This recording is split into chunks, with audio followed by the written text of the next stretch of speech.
everybody, how you doing? Scott McGinnis here from Our Sport Videos, and my guest today, Uncle John from Uncle John's Armwrestling Show, John Thompson. Hey John, how are you? I'm doing great. Yourself? I'm doing great, thanks. Okay, we're going to new In Focus show. I'm going to start. We've got 3 topics to discuss with John today, and I'm going to put us on the clock, and away we go. Okay. I distinctly remember meeting you in Eau Claire, Wisconsin at the USAF Championships. Yep. I don't remember what year that was. Do you? That would have been 2013. It must have been 2013. 13? Yeah, it must have been. And then, because we moved here January 1st of 2014. Okay. Yeah. But then I was told that I may have met you earlier than that at the Mike Gould Classic. Yeah, so it might have been 2012 then. I can't really remember, but so Mike Gould Classic was when I'd been arm wrestling for maybe a year or so. Okay. And I'd never gone out of Minnesota at all, but I had just at that point met my wife at that time, girlfriend, and her parents lived in London, Ontario. Okay. So we went up there, and I went to visit her parents and meet her parents for the very first time ever. No pressure there. No pressure.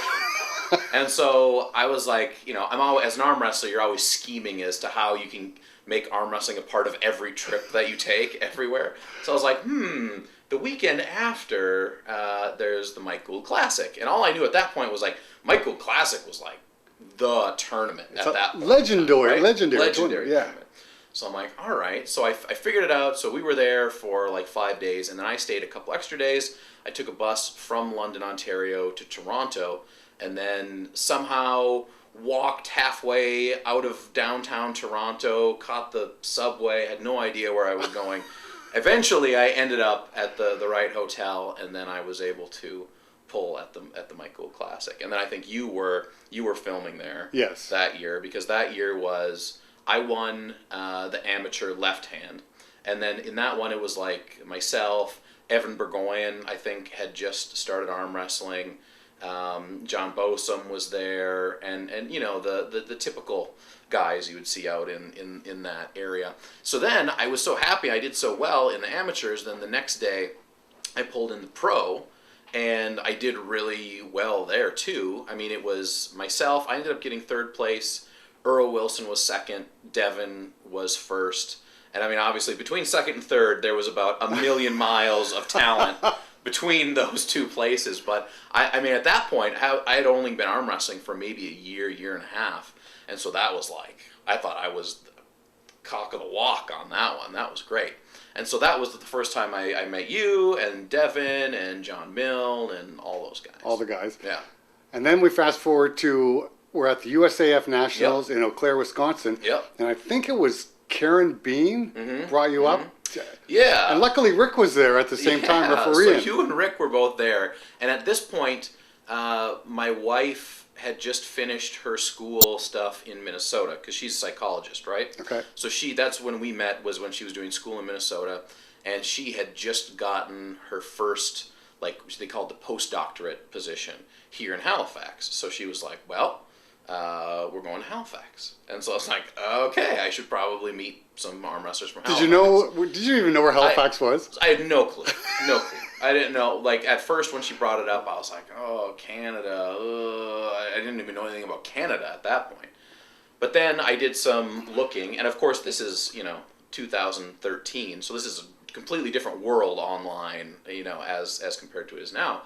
And of course, I knew about you from before, but I didn't realize you were in Halifax. Okay. So I think I had maybe emailed you possibly or something like that, somewhere along the line.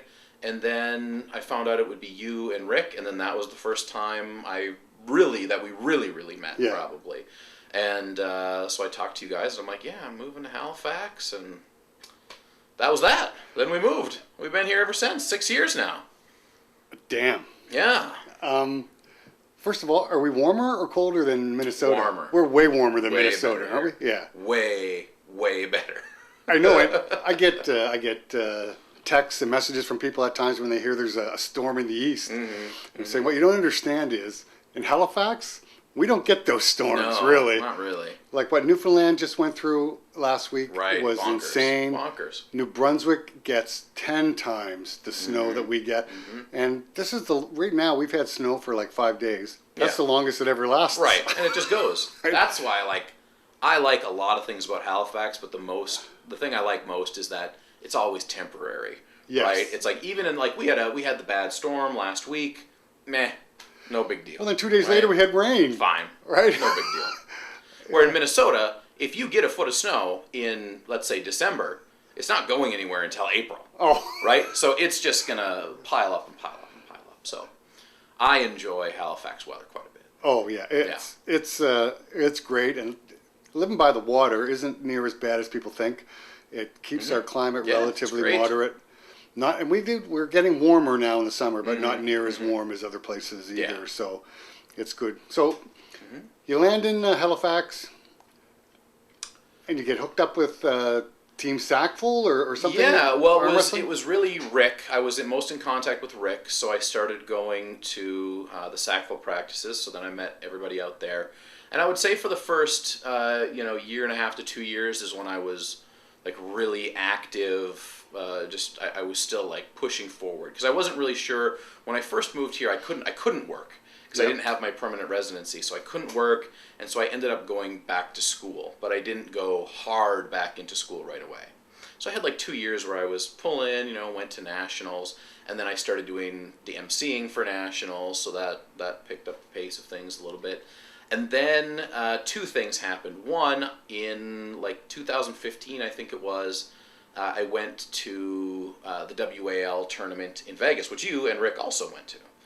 So I got stuck in Vegas because I lost my passport. Right, I remember that. And so that weekend was the beginning of a huge series of problems for me because I fractured my left elbow at that tournament. During the tournament, in a match? During the tournament, yeah. And it was just like, snap.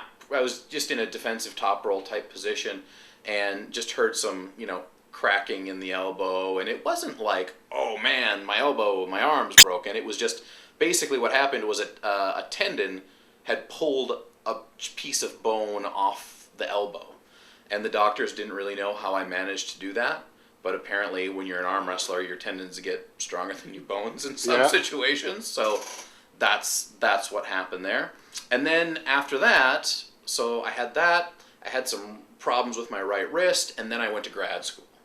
And anybody that has gone to grad school knows that once you're into grad school, you might as well just pack it up because it's just like murderous. It consumes your whole life? It consumes your whole life, basically. And it's very difficult. So I stayed with it, but with the injuries combined with school, I really kind of fell off of, being at any sort of peak of my game, right? So like end of 2015, 2016, 2017 were kind of the low years. Now that being said, I somehow managed to win nationals in 2016. But I didn't feel like I was rested, but I didn't feel like I'd really done a whole lot as far as training and whatnot goes. So I have a question though before you go to. Yep. So you're pulling at Canadian nationals. Yep. So a permanent residency allows you to pull.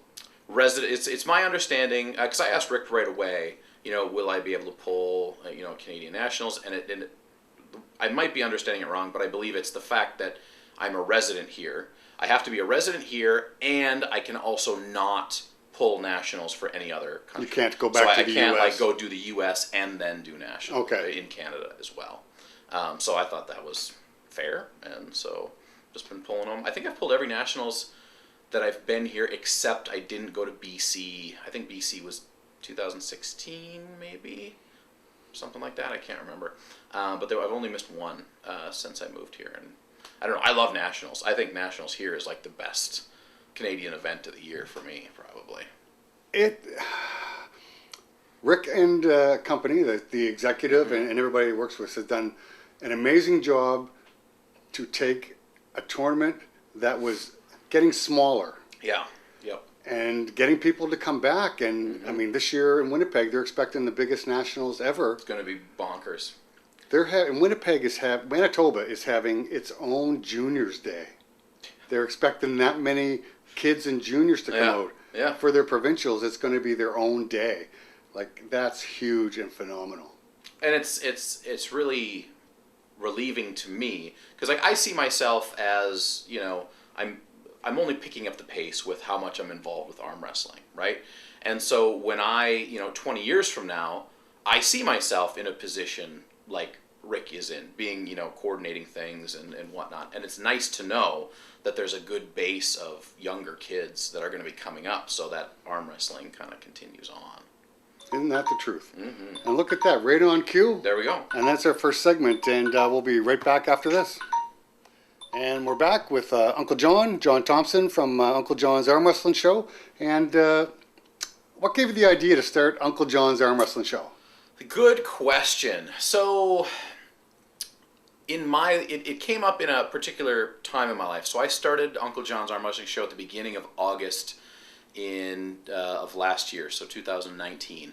And I was kind of in this point in my life where I had been in grad school for a long time. I got my master's, and I was about halfway through my PhD, and there's a whole long story that goes along with it, but in the end, I quit my PhD halfway through, right? You're halfway through, and I quit, yeah. So, catastrophic failure on multiple levels within the educational system. But that's probably a different talk show. So I kind of had this time where I was lucky enough where my wife, she was already out of school. She has a really good job. I still work part-time at a game store, just kind of casually. And we were kind of able to set something up where it said, all right, well, this is something I would really like to do. I have a background in radio and, you know, so I can I've spoken in public a lot. So I was like, well, is this something that I can kind of try out for a while? And we decided we'll give it kind of a full year's run. Okay. So we hadn't really decided that fully at the beginning, but I kind of put out a couple videos, one that was the practice video, and then I did the voiceover, because I'm really big on doing things a little bit differently, right? Because a lot of people put out practice videos, and I think they're all great. I watch a ton of them, but I really have a deep desire to make Uncle John a little bit different than everything else that's out there. So once I started putting things out there, there was a fairly positive response, and I got a little bit of attention when I started doing like the WAL. They're not analysis videos, but they're analyzing the predictions of other people. So it's like this really ridiculous, like academic type of perspective, but people seemed to like it.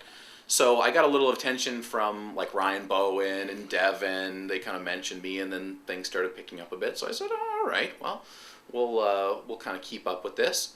And so I started to develop then really the Uncle John character. Okay. Right? So Uncle John is me, but Uncle John is sometimes it's, you know, a version of me that's a little bit cooler than I am, or a version of me that's you know, a little bit funnier or goofier or weirder, you know, something like that. So I kind of take it as Uncle John is what he needs to be every single episode, right? Okay. So I might say one day that the King's Move is garbage, and I might say the next day that the King's Move is the most amazing thing that's ever happened. It all depends on the point of the video and where I'm going and what kind of you know, laughs I think I can get out of it.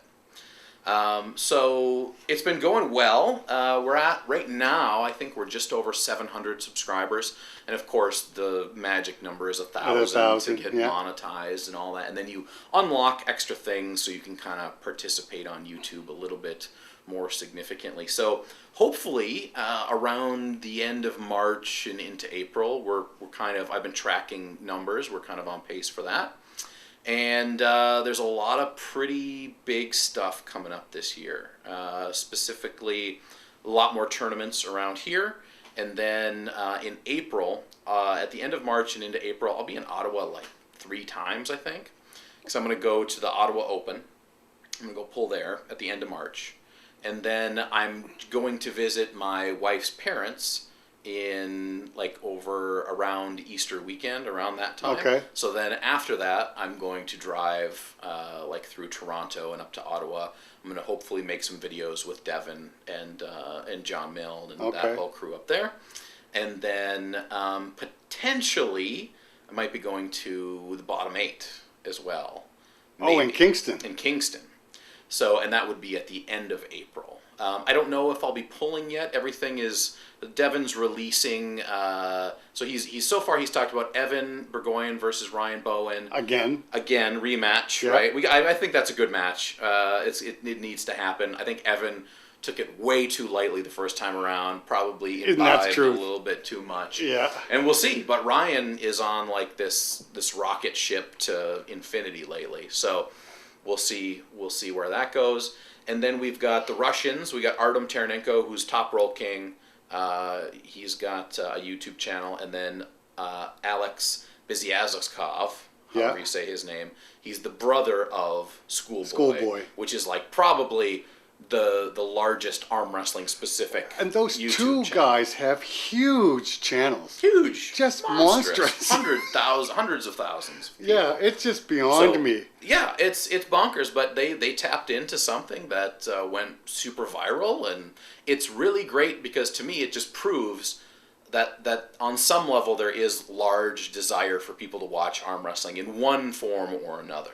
We just have to really figure out what exactly that might be moving forward, and see if that's what we want to give people or not. Right? Yes. So we got the Russians going against each other see who the best Russian, because they both live in the United States now, right? Right. So we got to see who the best Russian is in America. And then they just announced this Jonathan Laba, who was also there last year, versus this new guy named Titanek. And it's this crazy dude. He's got a blowout, and he's like got this huge thick neck. And he's just like a wild guy that's out of his mind. I think the only way that match is ending is with somebody getting choked. Somebody is going to choke somebody else. I guarantee you that will happen at one point or another during that match. But so that's what we know for sure. I have heard that there's going to be 16 competitors this year potentially instead of just 8. I might be one of them. I might not. Hopefully I am. If not, I'll probably head out there just to go and commentate with Milne. Okay. Because that would be fun too. But I've heard names like Coach Ray from Voice of Arm Wrestling. I've heard Juji Mufu. I've heard Larry Wheels. I've heard The Rock.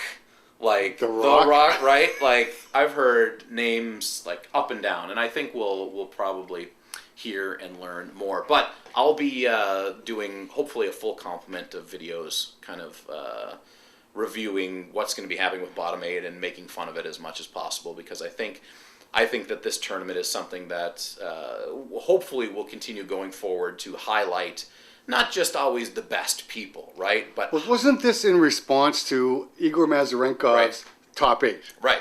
And the bottom 8 started off to be a joke. Yeah. Right? Yeah. Yeah. And they're making fun of guys, and you guys aren't good enough. You're the bottom. Yeah. Of the, yeah. And this thing grew legs of its own and went crazy last year. And I think it's transformed now, so it's not.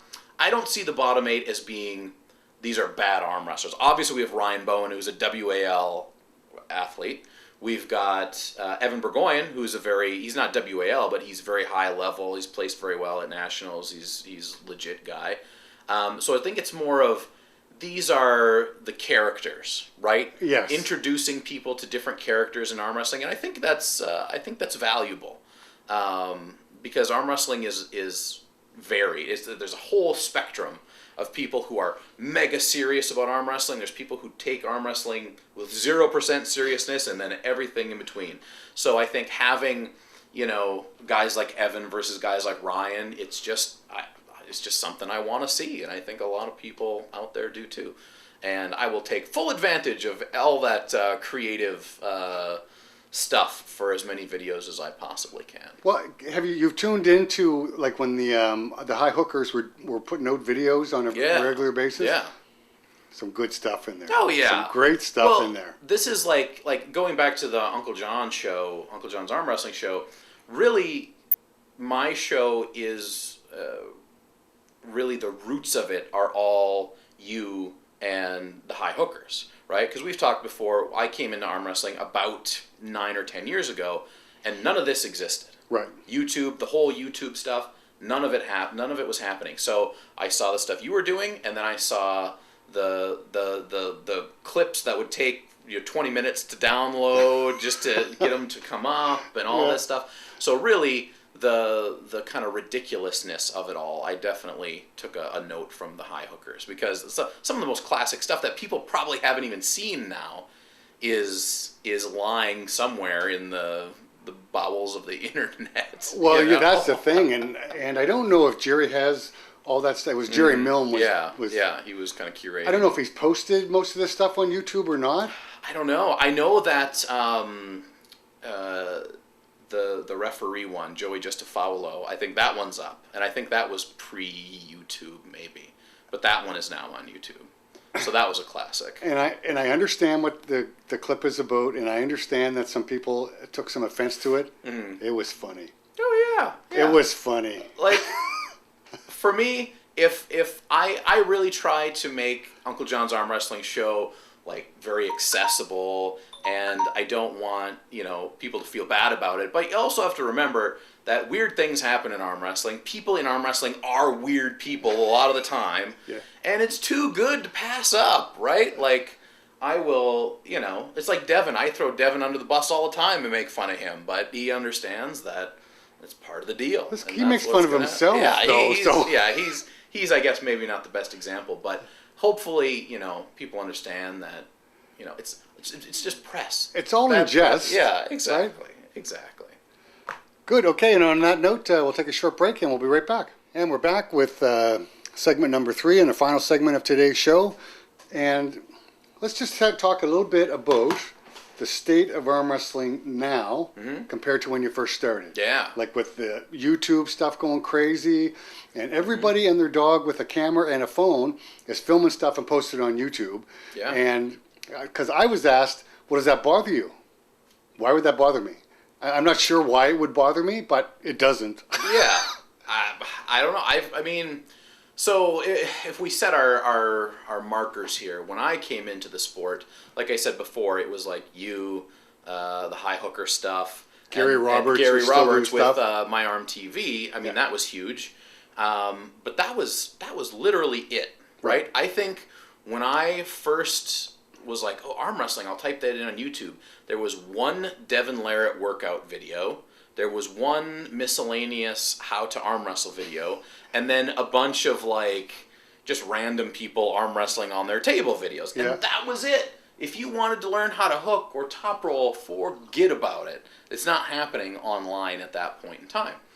So now you want to learn literally anything about arm wrestling, there's YouTube channels that will tell you pretty much everything you need to know. From training, to recovery, to technique, to building strength. I mean, so much so that you can learn from Toddzilla, right? There's videos out there where you can literally learn, if you want to be a side pressure guy, you can learn what the best side pressure guy in the planet does. No problem. So really, just over the last 10 years, the transformation of all this stuff has been so phenomenal. And when I look back on it, it's like, it seems really, really fast. Fast, yeah. But at the time, like throughout the process, it did not seem very fast. So right now, honestly, I think this might be the biggest time for arm wrestling ever.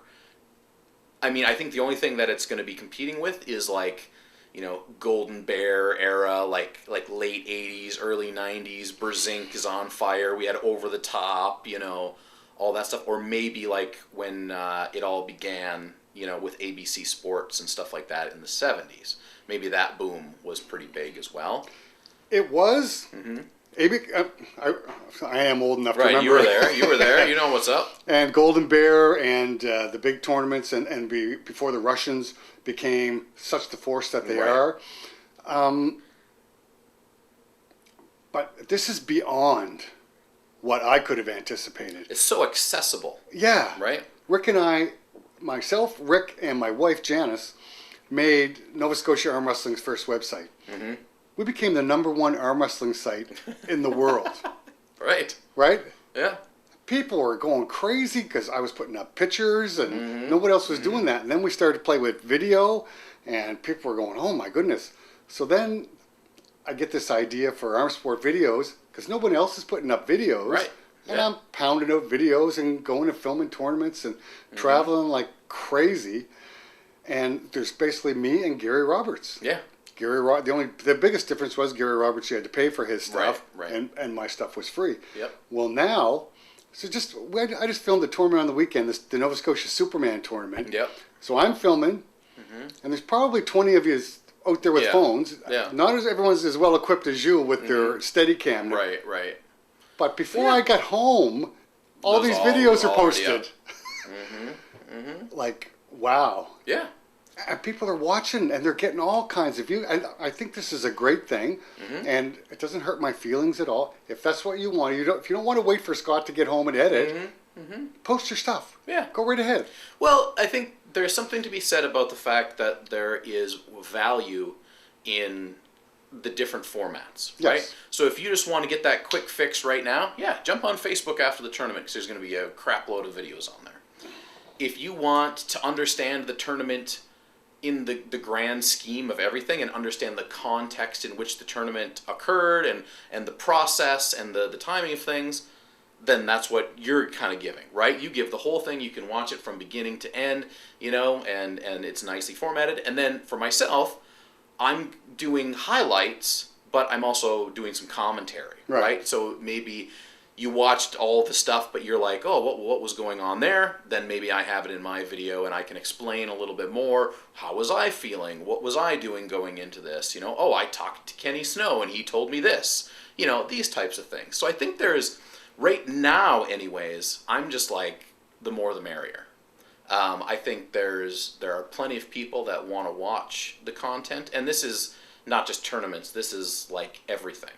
Although so you look at a channel like Voice of Arm Wrestling, they, in my opinion, they do the best like training. Here's how to train properly. Okay, right? now, I don't think I'm familiar with the Voice of Arm Wrestling. What Voice is of this? Arm Wrestling is Ray Lipins, they call him Coach Ray, and then Giannis Amelins, who's like WAL. I believe he's world champion a few times. Yep.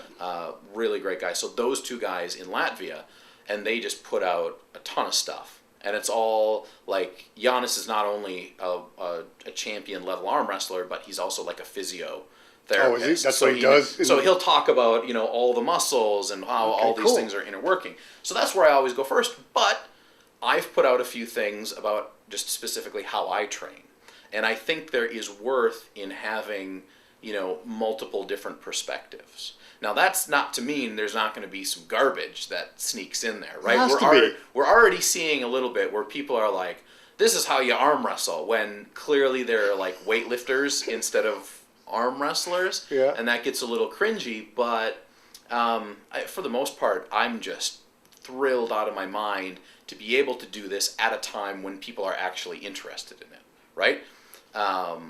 And I think we've got the several top names. You got your Ryan Bowens, your Arm Wrestling TV, and then Artem with Top Roll King, and then a whole bunch of people in between there.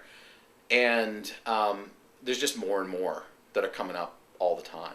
And it'll be interesting to see over the next couple of years kind of where the channels that are already established, where they end up going and what they look like. Because if we keep making more money, because I know that like the top level guys are making some money at the very least. They have to be. They have to be. So more money, in my mind anyways, the way my brain thinks is higher quality, better content, more cool stuff. And so once we get more money, that could open up new leagues, that could open up more events similar to like Bottom 8 or something like that. And I hope what it does is it gives arm wrestlers of a certain level more opportunity to be arm wrestlers of a certain level, right? I spend 6 to 8 hours a day thinking about arm wrestling, training for arm wrestling, writing arm wrestling videos. Someday I'd like to make some kind of money off of that. A return on that investment, right? And if 5 years from now, all of a sudden we have multiple YouTubers that are close to 1 million subscribers, that's going to facilitate so much more opportunity for everybody to profit. And this is non-YouTubers too, right? People who are just, because there's a lot of people, look at a guy like Brendan Lemon Mulvihill, right? Yep. Great arm wrestler, but he doesn't want to do a YouTube channel. No. He's not doing that. Yeah. And now we're getting to a point where your online presence also counts towards who wants you to come pull in their tournaments, right? Uncle John is an arm wrestler, is an okay arm wrestler, but the bigger Uncle John gets, the more worth he's going to have. Actually, Uncle John doesn't arm wrestler. Doesn't arm wrestle. John Thompson. John Thompson arm wrestles. But, for money, we'll meld the two together and do all that stuff. So, I know there's a lot of hubbub. I've heard, there's always this classic battle like between Travis Bagent and Chris Gobby about who should be making money in arm wrestling, where should that money be coming from, where Travis is kind of more well known for being a promoter, and if you talk to Chris will say he's taking the money out of everybody's pocket, and Chris believes he doesn't want the money coming from the arm wrestlers. He wants you to do it more naturally, because you love the sport. And for me, I'm somewhere in the middle where I think everyone eventually will be able to benefit in one way or another. But we're right now in a phase where a lot of people are just putting in a lot of time. And it's not that, because you've been putting in a lot of time for a long time, right? But now I think there's just more people that are putting in the time to hopefully 5-10 years from now we'll have a better platform, a stronger platform that will allow us to do cooler things. And, maybe someday arm wrestlers will just be able to be arm wrestlers, and that's just what they do, That'd be great. It would be. That's a big, tall order. It is a super huge order. I mean, I think maybe there's one person doing it, and that's maybe Devin. Right now, because Devin's retired. Yeah. And he's traveling. Yeah. There's demand for who biggest arm wrestling name in the world. By far. Right? Yeah. He came along at a time that with the internet and YouTube, and he is hugely in demand. Now, that being said, so Devin has been a good friend to me, a good friend to Arm Sport Videos, and has never turned down a request to come on camera, and we'll sit and talk and shoot the shit and whatever. The demands on him have to be unbelievable. I can't even imagine. He's just, he's taken time away from his family, and he's traveling everywhere, and all the power to you. Yeah. Well, do it while it's hot. Yeah. Right? I mean, there's no guarantees. We don't know if a year from now we're going to be, because WAL, they did pack up shop not too long ago. Once already. I mean, I love what the WAL is doing now. I'm really happy that Neil Pickup seems to be guiding that ship. But who knows? It's a money world, right? So if all of a sudden it doesn't work for them, then we're going to be right back to square one. And not that WAL is everything within arm wrestling, but I think it really helps. I think it really is driving a big portion. In North America, no one has a bigger presence, right? Exactly. Yeah. And whether you like or dislike, Rick and I have discussed this, whether you like or dislike the product, it's garnering people talking, and it's garnering viewership. Yep. And you know what? It is entertaining, and people are tuning in. Yep. So they're doing something right. Yeah. Do I always agree with the matchups? Absolutely not. No. But who cares? And that's part of the appeal, too. Yeah. Because it still gets people talking. It does. Right? It does. Yeah. It'd be interesting to see. They start up again in April? Yep. Where are they going to go? I personally want them to introduce just a little bit more new blood. Yeah. So it's not the same matchups every month. I agree. Bring on some, because they have qualifying tournaments or something. Well, take some of the winners from these tournaments and bring them on board. I think they are. I think that was the sentiment of a lot of people at the end of last season was like, hey, we've had 2 really solid seasons, but we've also seen the same 10 rotating guys mostly. So let's bring in some other people. Now, I think finding the right people for WAL is much more difficult than it probably seems to the everyday average Joe, right? You got to find people who not only are arm wrestling at a high level, but who can also be in an interview and put on a show, and who are going to show up and be consistent and be professional, and understand those types of things. And that's not everyone. No. Right? Also, you got to find the people who are willing to play the WAL arm wrestling game, because that is you look at WAL versus PAL, it's just light years of difference. I mean, you look at those two matches that Dave Chafee had last year in the WAL versus Devin and Michael.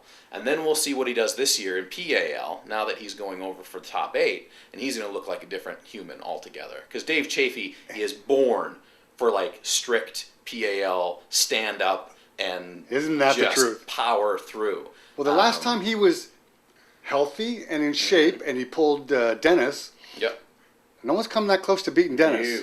So I'm hoping, I hope Dave shows us the best version of Dave. And he's going to be right in the mix. Now, doesn't he have to do a qualifying match I believe first? so. I believe he's getting, I don't know who the opponent will be, but I think there's a lot of win to get in matches. I know Joe Fox is doing one, so that's cool.